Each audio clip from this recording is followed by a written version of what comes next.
Morning, everybody. Hope everybody's doing well.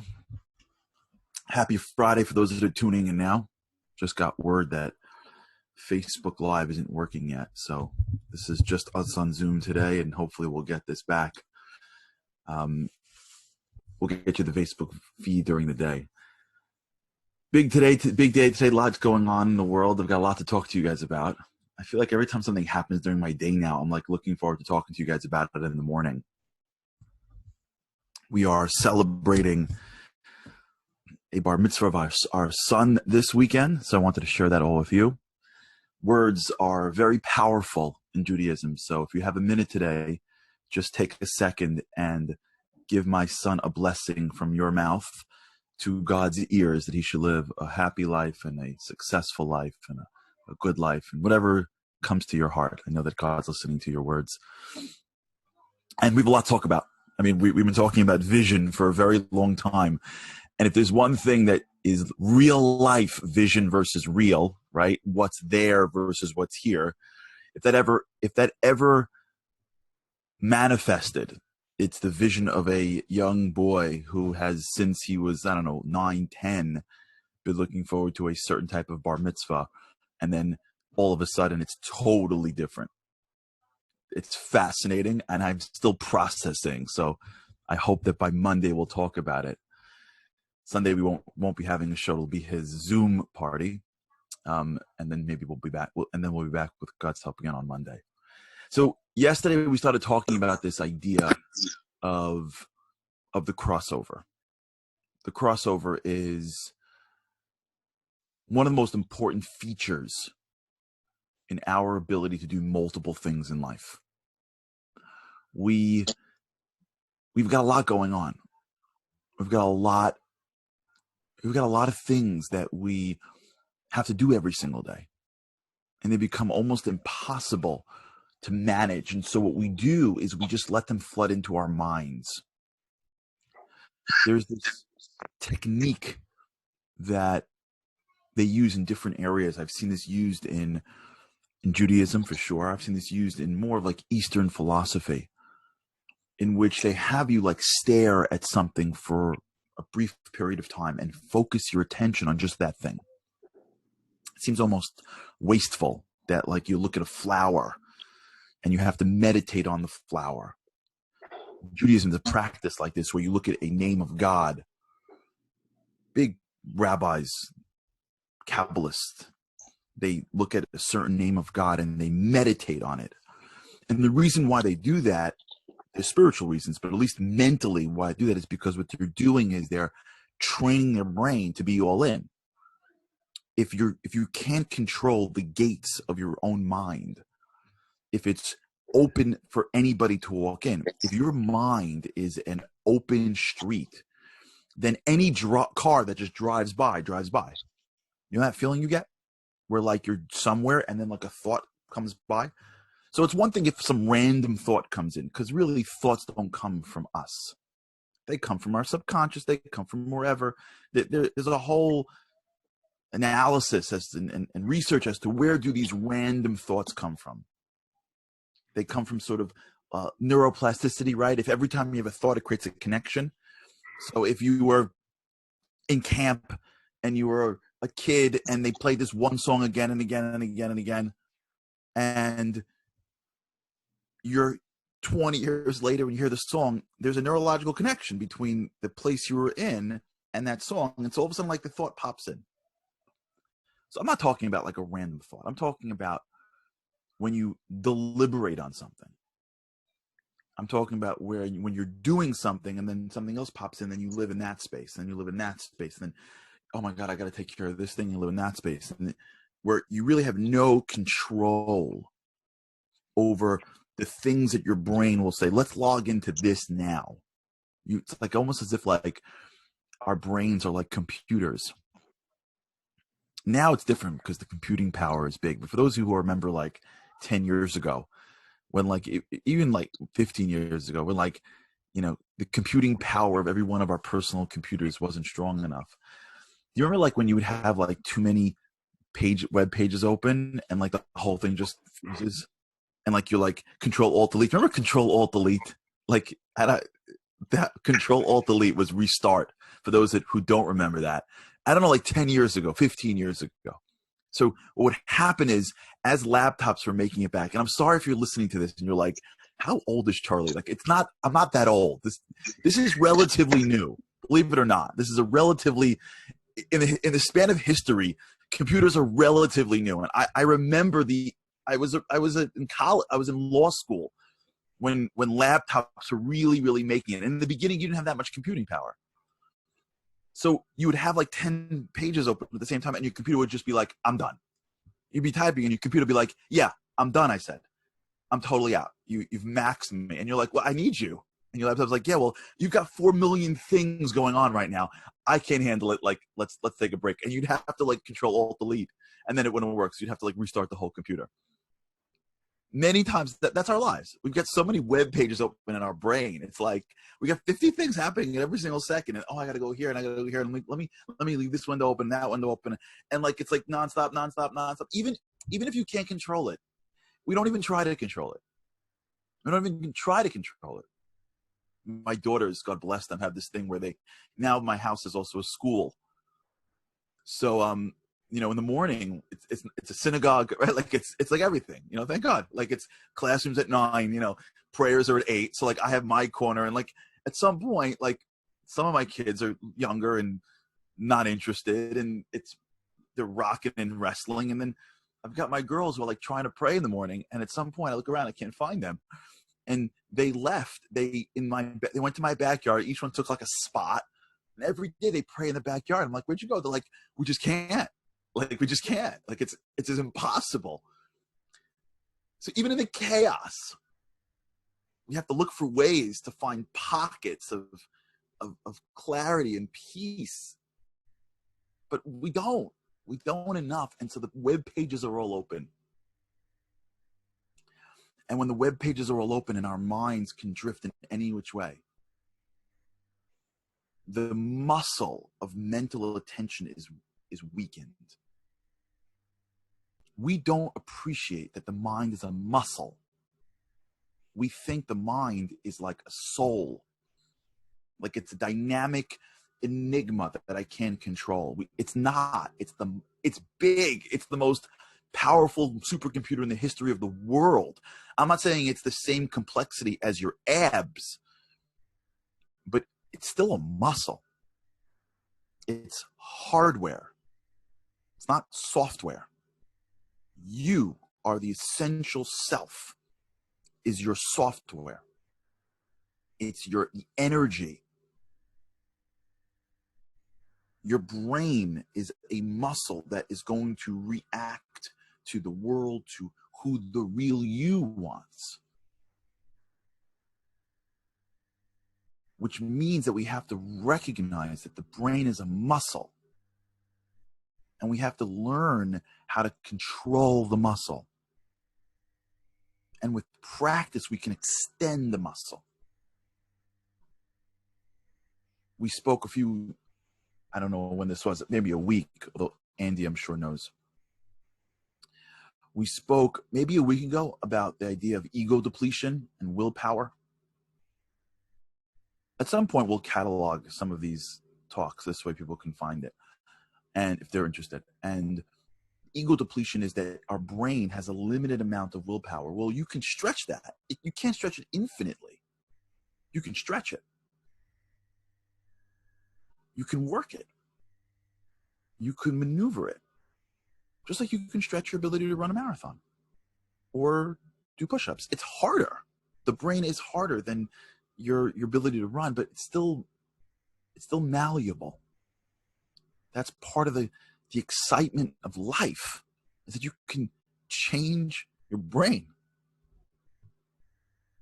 But the one muscle that we don't appreciate is the muscle of concentration. It's the muscle of being able to tell the thoughts as they come in, I'm not focusing on you right now. And let me be clear, I don't mean that it's not going to come into your brain, that thought. I mean that when it comes into your brain, the ability to not delve in it. You cannot control random thoughts.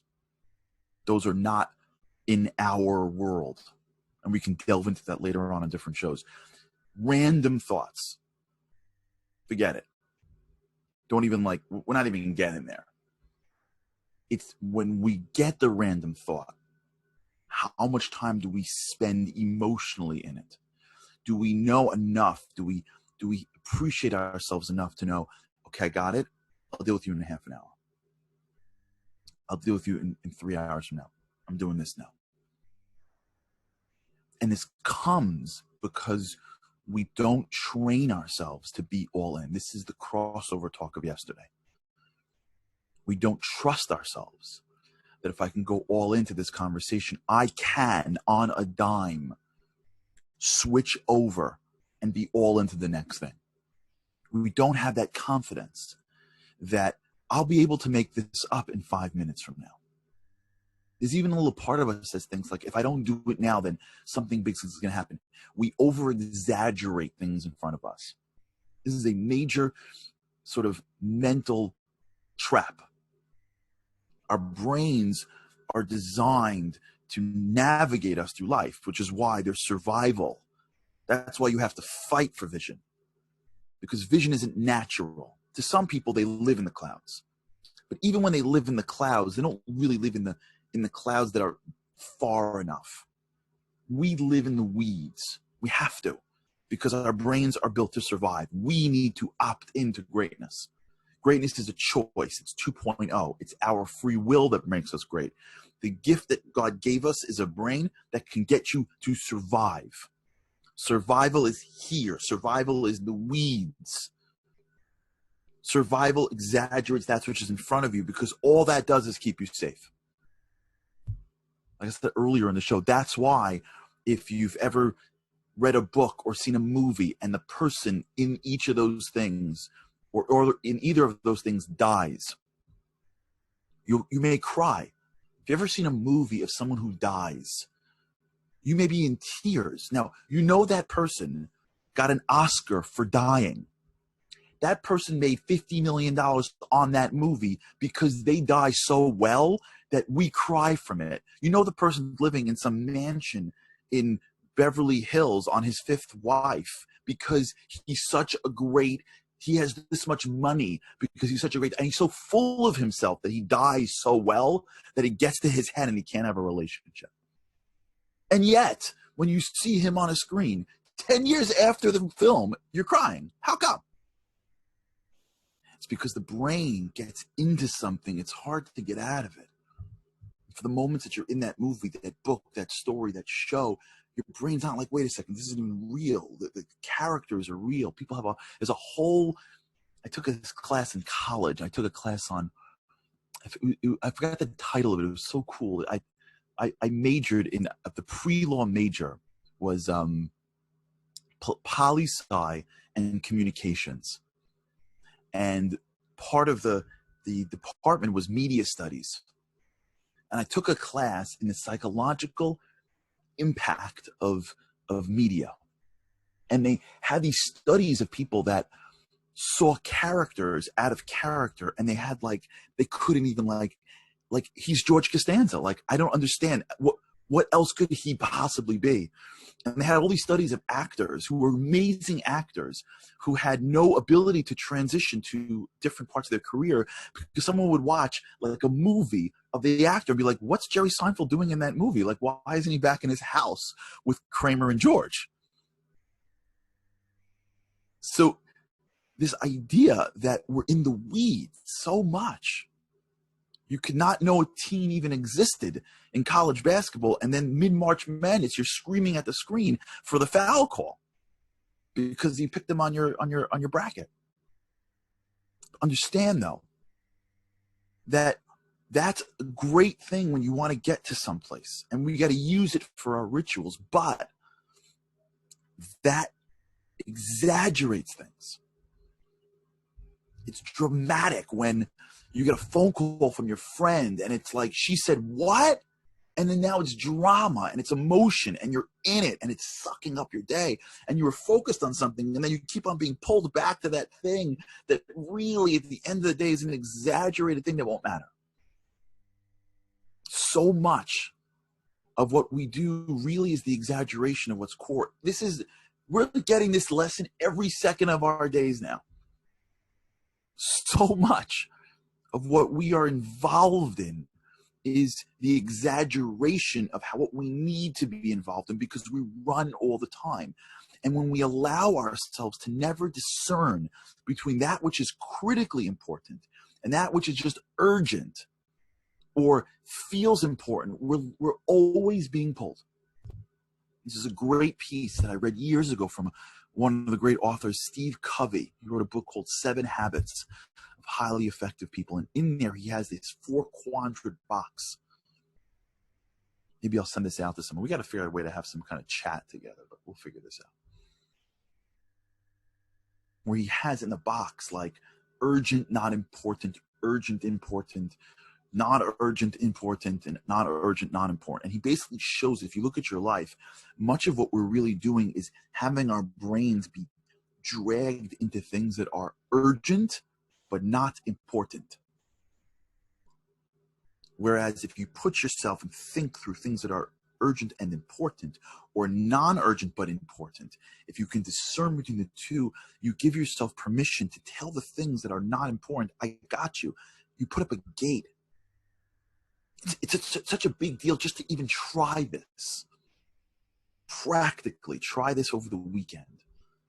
Try to do anything over the weekend. Try to sit with a book. Try to sit with some prayer. Try to sit and do your vision. Try to sit with a family member and have a conversation. Just try to do something all in, and then watch your brain go, but we gotta, but we gotta, but we gotta, but we gotta, did you, and just before you react, just be visible to your thoughts. I'm telling you, it's gonna like blow it up. Just be visible. Go, oh, do I have to do that? Read a book, just so you don't, person in front of you doesn't think like you're insane. Read a book, and then, or write a vision, or do something which requires the mind, and then watch the stuff happen. Mommy, can you do this? Mommy, can you do this? Daddy, can you do? And just watch. And before you do it, don't do it. Just slow it down and go, do I have to do this right this second? Can I just suck up some energy in my brain and focus more on what the task at hand is? Can I build up the muscle of concentration?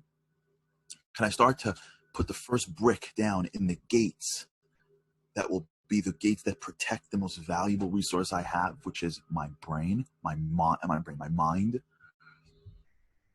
Well, we're protecting jewelry.